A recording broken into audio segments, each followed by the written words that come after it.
Will the measles outbreak persuade more parents to vaccinate their children? That's the question people are asking as concern grows about the outbreak linked to Disneyland that has spread to 67 cases across 7 states. Some doctors have expressed hope that parents will be more likely to get their children immunized. I hope they're right, but research suggests that the long-term effects of the outbreak could be worse, not better. The social and political conflicts we've seen emerge over the outbreak threaten to polarize the issue along political lines and weaken the social consensus in favor of vaccination. Measles was declared eradicated in the United States in 2000, but vaccination is still crucial to protect against a resurgence due to cases imported from overseas. The Disneyland outbreak, which was probably caused by just one infected person, highlights just how explosively contagious the disease can be. Continue reading the main story-related coverage retro report, the discredited vaccine studies continuing impact on public health. 1. 2015 Public Health, vaccine opponents can be immune to education mediate.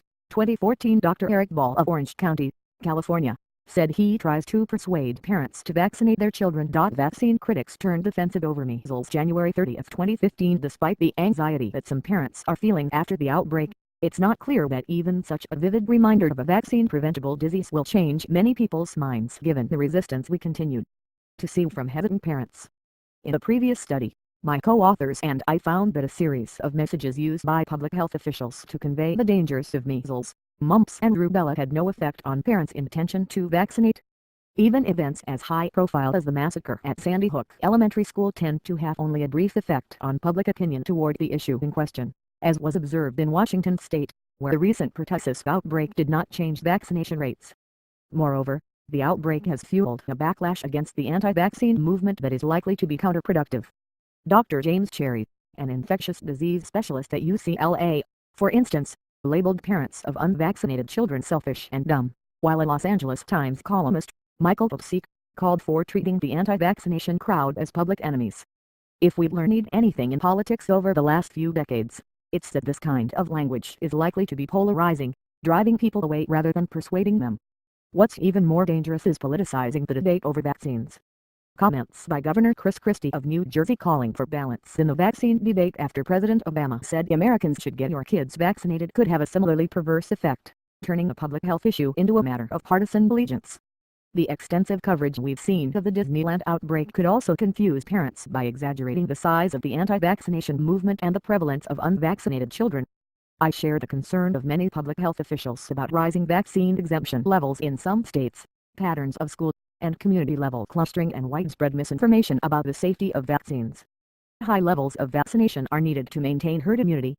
However, news articles focusing on an extreme and unrepresentative group of anti-vaccine parents and celebrities may cause others to wrongly infer that their views are mainstream. Dan Catton, a professor at Yale Law School, finds that exposure to news media coverage attributing disease outbreaks to declining vaccination rates or to commentary attacking vaccine opponents as anti-science causes people to significantly underestimate current rates of vaccination. Research on social norms campaigns has likewise found a risk of boomerang effects if messages inadvertently normalize undesirable behavior like binge drinking. Continue reading the main story. Recent comments. Privacy by 1 hour ago. Finally, it may be time to reconsider overly lenient state exemption policies that fail to strike an appropriate balance between public.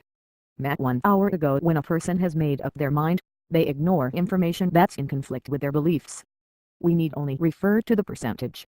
RAC 1 hour ago. I'm impressed at how this topic has unleashed a torrent of people who are dying to call names and refer to people they've never met or see all comments. Write a comment. In fact, the social consensus in favor of vaccination is overwhelming, even after recent increases.